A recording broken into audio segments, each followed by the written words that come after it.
आज का हमारा टॉपिक है एरर इन साइंटिफिक कंप्यूटिंग। अब हम देखेंगे जो बेसिक इंट्रोडक्शन ही चल रहा है कि कंप्यूटेशनल फिजिक्स में तो एक बेस बना रहे हैं जो कुछ चीजों के लिए, तो एरर्स उसमें बहुत अहम है साइंटिफिक कंप्यूटिंग में।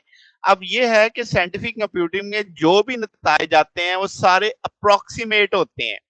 तो एक सबसे अहम कह लें गोल हमारे पास साइंटिफिक कंप्यूटिंग में ये है कि हम इंश्योर करें कि ये जो अप्रोक्सीमेटेड नतीजे आए हैं, रिजल्ट आए हैं, ये एग्जैक्ट रिजल्ट के कितने करीब है।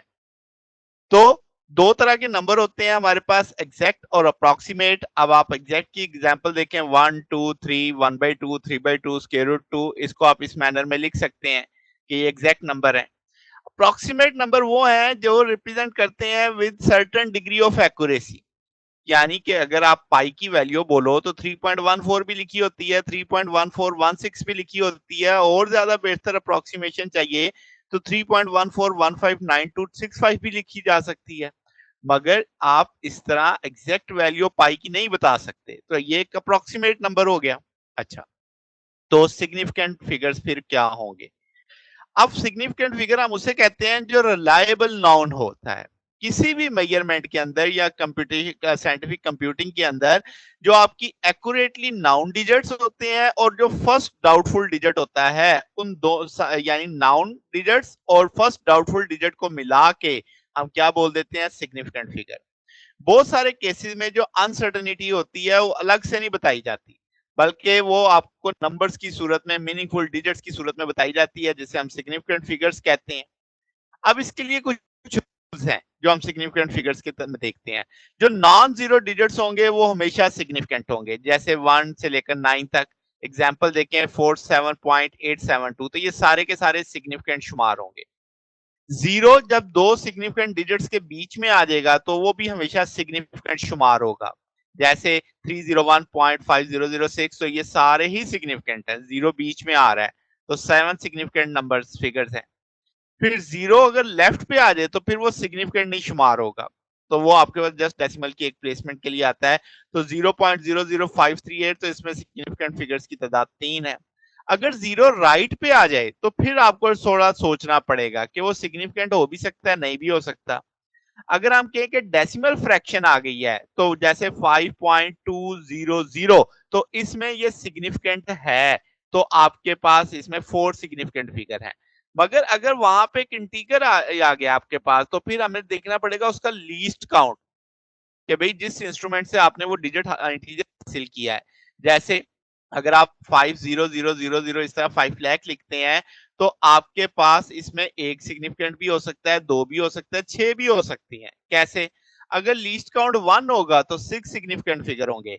अगर लीस्ट काउंट आपके पास 1000 होगा तो आपके 2 सिग्निफिकेंट फिगर होंगे। यानी उससे उससे डिवाइड कर देते हैं, जितने नंबर बाकी बचते हैं वो सारे सिग्निफिकेंट हो जाते हैं। और अगर आपके पास 10,000 होगा तो वो आपके पास 1 सिग्निफिकेंट फिगर आ जाएगा, इस तरीके से। तो ये आपके पास इस तरीके से हम इसे देखते हैं। अच्छा जी, अब क्या है कि आपके पास साइंटिफिक नोटेशन जब स्टैंडर्ड फॉर्म में लिखी होती है तो पावर से हट के जो भी चीज होगी वो सिग्निफिकेंट शुमार करेंगे। जैसे 2.100010 4, तो इसमें 5 सिग्निफिकेंट फिगर्स हैं। 8.0010 इसमें 3 सिग्निफिकेंट फिगर्स हैं। अब राउंडिंग ऑफ का मतलब कैसे आएगा? तो जो बहुत सारी जो न्यूमेरिकल कंप्यूटेशन होती है, तो जब हम उस नंबर में देखते हैं तो एक बहुत बड़ा नंबर होता है डिजिट्स का, तो हम चाहते हैं उसे कट किया जाए, जो अनयूजेबल नंबर्स ऑफ फिगर्स हैं, तो इस प्रोसेस को क्या बोलते हैं? Rounding off. तो आम तरीका जो राउंडिंग ऑफ का, उसके जो रूल्स होते हैं, आप कह सकते हैं कि वो रूल्स क्या है कि अगर आपका फर्स्ट डिजिट जो है जिसे आपने ड्रॉप करना है वो लेस 5 है, तो आप आखिरी डिजिट को बगैर तब्दीली उससे, यानी 5 से जो आखिरी डिजिट से पिछले डिजिट में कोई बदलाव नहीं करेंगे, वह छोड़ देंगे। वो आखिरी डिजिट हटा देंगे और उससे पिछले डिजिट में कोई फर्क नहीं आएगा। अगर आपका जो पहला डिजिट आ रहा है अगर वो ग्रेटर देन 5 है, फिर वो आखिरी डिजिट आप हटा देंगे और उससे पिछले वाले को एक स्टेप बढ़ा देंगे। और अगर आखिरी वाला एग्जैक्ट 5 है तो प्रीवियस डिजिट को आप क्या करेंगे? रिटेन करेंगे और इंक्रीज कर देंगे 1 अगर ऑड है। और अगर आपके पास यानी इवन है तो उसमें कोई बदलाव नहीं आएगा, वो आखिरी 5 हट जाएगा, उससे पिछले वाले को कुछ नहीं करेंगे। तो नंबर ऑफ जो आपने राउंड ऑफ किए हैं जो करेक्ट सिग्निफिकेंट फिगर्स बोल देते हैं। एन इज अ नंबर, जितने नंबर्स में वो बचेंगे, यानी 3 है तो 3 सिग्निफिकेंट फिगर, 4 है तो 4 सिग्निफिकेंट फिगर बचेंगे। नंबर आपके पास जैसे आपने क्या 1.6583, अब 3 लेस देन 5 है, तो आप देखो इसे ड्रॉप किया, उससे पिछले को कोई बदलाव नहीं किया। अब आपके पास 30.0567 है, तो आप देखो 7 ग्रेटर देन 5 था, तो उसे ड्रॉप किया 6 7 बन जाएगा, 7 फिर ग्रेटर देन 5 है, तो उससे पिछले को एक स्टेप और 6 आ गया। तो इस तरीके से ये सारा मामला चलता जाएगा। अब आप इस तरीके के सारे को मामले को समझ सकते हैं। तो जनाब एरर अब इसमें चलते हैं। तो जब अगर हमारे पास एक ए इज़ अ क्वांटिटी जिसे हम कंप्यूट करना चाहते हैं, ए एच उसकी अप्रॉक्सिमेशन है उस क्वांटिटी की। तो जो एरर आया डिफरेंस में वो आप कहेंगे A minus A H. Absolute error क्या होगा? अगर आप इस न्यूमेरिकल डिफरेंस का अप्रॉक्स देख लेते हैं, तो वो अब मैग्नीट्यूड तो वो आपके पास आता है ए माइनस ए एच, तो वो एब्सोल्यूट एरर आ जाएगा आपके पास। अगर आप रिलेटिव एरर की बात करोगे तो कंपेयर करेंगे इस अप्रॉक्सीमेशन नंबर को डिफरेंट स्केल के साथ, तो यानी ए माइनस ई एच ओवर और ए आ जाएगा। परसेंटेज स्केल क्या होगा कि आप रिलेटिव एरर को इन टर्म ऑफ पर 100 रिप्रेजेंट करेंगे, तो वो परसेंट एरर हो जाएगा। तो जो एरर की बाउंड अपर लिमिट होगी रिलेटिव और एब्सोल्यूट साइज में, वो उसका अप्रॉक्सीमेशन एरर कहलाएगा। आगे चल के इसे डिटेल में देखते हैं। अब अगर हम एक एग्जांपल देखते हैं कि एब्सोल्यूट एरर जो है मेजरमेंट में, thickness of the book 5 centimetre की एक बुक है और एक पेपर है 0.2 mm थिक का, और वो जो एब्सोल्यूट एरर है वो कितना है 0.1 mm। तो दोनों मेजरमेंट क्या सेम क्वालिटी है? क्या दोनों में से कौन सा बेहतर है? एब्सोल्यूट एरर तो दोनों का सेम है। क्यों? 0.1 mm के चल रहा है, जबकि आपका रिलेटिव एरर डिफरेंट होगा। तो वो आप कैसे देखोगे? रिलेटिव एरर आपने डिफरेंस ले लिया 0.1 डिवाइडेड बाय 50 इनटू ये आ जाएगा 0.2 टू 100 से मल्टीप्लाई करेंगे तो 0.2% आ जाएगा, ये जबकि 50% आ जाएगा। अच्छा, तो अब आपके पास ये सेंटीमीटर था ना, तो उस लिहाज से चेंज कर लिया आपने। तो दो मेजरमेंट्स जो आपके पास हैं, जो सेम आपके पास सेम क्वांटिटी की नहीं है, मगर आपने जो मेजरमेंट उनकी थिकनेस ली वो बेटर है, बेटर क्वांटिटी। अच्छा, अब आपके पास सोर्स ऑफ एरर क्या होते हैं? तो जब हम एक्चुअल प्रॉब्लम अप्लाई करते हैं तो बहुत सारे सोर्स हो सकते हैं, सिंपल मिस्टेक्स आ सकती हैं, मेजरमेंट एरर्स आ सकते हैं, मॉडलिंग एरर आ सकते हैं। अब हमारा पर जो टॉपिक है इसमें हमने सिर्फ कंप्यूटेशनल एरर देखने हैं, जो हमें जो जिसके मुतालिक हम क्योंकि कंप्यूटेशनल फिजिक्स पे जा रहे हैं। तो अब आपके पास इस सोर्सेज के लिहाज से हम 3 कैटेगरी बना लेते हैं, modelling error, mathematical approximation error और rounding off error. Modelling error में क्या है कि ये एरर सिंप्लीफिकेशन और या हाइपोथेसिस बेस पे होंगे, जो आपने मॉडलिंग प्रोसेस किया, तो आपके पास जब आप उसे कन्वर्ट करोगे रियल वर्ल्ड प्रॉब्लम में इन मैथमेटिकल मॉडल, तब आप उसे फेस करेंगे। जैसे आप एक सादा सी मिसाल ले लें कि आपने एयर रेजिस्टेंस नेग्लेक्ट की थी सेब के गिरने वाले में, तो मॉडलिंग एरर यहाँ पे जो है यानी वो आपके पास स्कोप ऑफ साइंटिफिक कंप्यूटिंग नहीं है, हम यानी इसको नहीं देख रहे।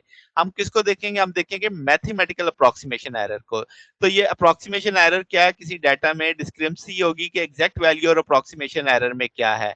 तो किस वजह से हो सकती है कि जो आपने डाटा मेजर किया है वो प्रिसाइज नहीं था इंस्ट्रूमेंट्स की वजह से, यानी आपने एक एक्यूरेट मेजरमेंट ली 4.5 सेंटीमीटर एक पेपर के पीस की, मगर जब आपने रूलर है उसमें डेसिमल नहीं है, तो आपने उसे राउंड ऑफ कर दिया 5 सेंटीमीटर तक, यानी आपने गलत इंस्ट्रूमेंट यूज किया एक चीज को मेजर करने के लिए। तो आपके पास अप्रोक्सीमेशन इसकी दूसरी वजह हो सकती है कि आपने अप्रोक्सीमेशन पे चले गए। तो जो कॉमन टर्मिनोलॉजी आएगी इन ट्रंकेशन में, ट्रंकेशन एरर भी बोलते हैं, अप्रोक्सीमेशन एरर भी बोलते हैं, मैथमेटिकल एरर भी बोलते हैं, ये बुनियादी तौर पे हमारा बेसिक गर्ज है जिसे हमने देखना है।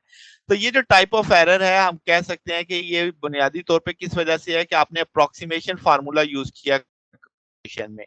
जैसे आपके पास कह लें कि ट्रंकाइड इनफाइनाइट सीरीज में आप यूज करते हैं, तो ये जो टाइप ऑफ एरर है जिसको मैंने ट्रंकेशन एरर कहा है, ये आम तौर पे एसोसिएट होती है प्रॉब्लम ऑफ कन्वर्जेंस में। आप कह सकते हैं कि नॉर्मल लफ्जों में कि ट्रंकेशन एरर जो प्रॉब्लम है ये एवेल्युएटेड होगा और आप ऑफन इसे रिक्वायर करेंगे एज स्मॉल एज पॉसिबल। ठीक है। अच्छा, राउंड ऑफ एरर क्या होते हैं? वो एरर जो finite precision representation of real number की वजह से सामने आते हैं। मसलन अब इसका हल क्या है? तो हैंड कंप्यूटेशन में जो राउंड ऑफ एरर होता है, आप उसे रिड्यूस कर सकते हैं कि आपने कैरी करना है कंप्यूटेशन को more significant figure at each step of computation. एक यूजफुल जो इसमें हम रूल इस्तेमाल करेंगे कि हर स्टेप ऑफ कंप्यूटेशन पे आप रिटेन करेंगे at least one more significant figure. इससे फायदा क्या होगा कि जब आप परफॉर्म करेंगे लास्ट ऑपरेशन और फिर उसे आप राउंड ऑफ करेंगे, तो जो ज्यादा कंप्यूटर है वो आपको अलाउ करेंगे नंबर ऑफ सिग्निफिकेंट फिगर जो यूजुअली रिक्वायर्ड होते हैं इंजीनियरिंग कंप्यूटेशन में। आप इसको ऐसे समझ लो कि जो कंप्यूटर अलाउ करते हैं प्रिसीजन 7 सिग्निफिकेंट फिगर्स तक, तो हम उनको बोलते हैं कि इनकी प्रिसीजन सिंगल प्रिसीजन अर्थमेटिक है, जिसे हम 32 बिट आम जुबान में बोल देते हैं। और कुछ कंप्यूटर आपके डबल प्रिसीजन अर्थमेटिक बोलते हैं, जिसमें हम 64 बिट कह देते हैं। तो आपके पास इन प्रॉब्लम की जो ज्यादा जहां पे ग्रेटर एक्यूरेसी आपको रिक्वायर होती है, तो डबल प्रिसीजन में आप 15 डेसिमल तक अर्थमेटिक ला सकते हैं। तो मैथ लैब में हमें जो प्रिविजन होती है वो डबल प्रिविजन प्रिसीजन अर्थमेटिक हमारे पास होती है, तो यानी ज्यादा एक्यूरेसी हमारे पास आ जाती है। अब अर्थमेटिक जो एल्गोरिथम प्रॉपर्टीज होती हैं, जब हम न्यूमेरिकल एल्गोरिथम देख रहे होते हैं स्टेप बाय स्टेप प्रोसीजर में, तो न्यूमेरिकल जो सॉल्यूशन होते हैं मैथमेटिकल प्रॉब्लम के, तो हम उसमें कुछ चीजों का ख्याल रखते हैं उसके एल्गोरिथम में कि एक्यूरेसी सबसे मेजर की एक्यूरेसी कंसर्न करती है मैग्नीट्यूड ऑफ एरर से, कि एरर आया कितना है न्यूमेरिकल सॉल्यूशन में, तो ये एरर आप कंट्रोल कर सकते हैं एक्सेप्टेबल रेंज के साथ। फिर एफिशिएंसी, एफिशिएंसी इंक्लूड करती है time efficiency, storage efficiency computer के अंदर। तो जो टाइम एफिशिएंसी ये डिपेंड करती है कितने अर्थमेटिक ऑपरेशन आपको चाहिए एक एल्गोरिथम में। स्टोरेज एफिशिएंसी डिपेंड करती है कि कितनी मेमोरी स्पेस चाहिए आपको उस एल्गोरिथम को चलाने के लिए। फिर स्टेबिलिटी आपके पास है, एल्गोरिथम जो स्टेबल होगा उसमें स्मॉल एरर होंगे, वो यानी लाजमी होते हैं प्रैक्टिस में, तो उसे आप इंट्रोड्यूस करते हो एल्गोरिथम स्टे स्मॉल, यानी आपका एल्गोरिथम छोटे से छोटा होना चाहिए, तो स्मॉल एरर को एम्पलीफाई करके आउट ऑफ कंट्रोल हो जाते हैं, तो एल्गोरिथम आपका अनस्टेबल हो जाएगा, तो इसलिए एल्गोरिथम को स्मॉल होना चाहिए। तो ये हमारे पास आज का टॉपिक था। अगर आपको इसमें कोई बात पूछनी हो, डाउट हो, तो नीचे कमेंट्स में पूछ सकते हैं। वीडियो अच्छी लगी हो तो वीडियो को लाइक कीजिएगा, दोस्तों के साथ शेयर कीजिएगा, चैनल को सब्सक्राइब कर दीजिएगा। अब तक के लिए इतना ही, बाकी इंशाल्लाह फिर नेक्स्ट देखेंगे। ओके, अल्लाह हाफिज।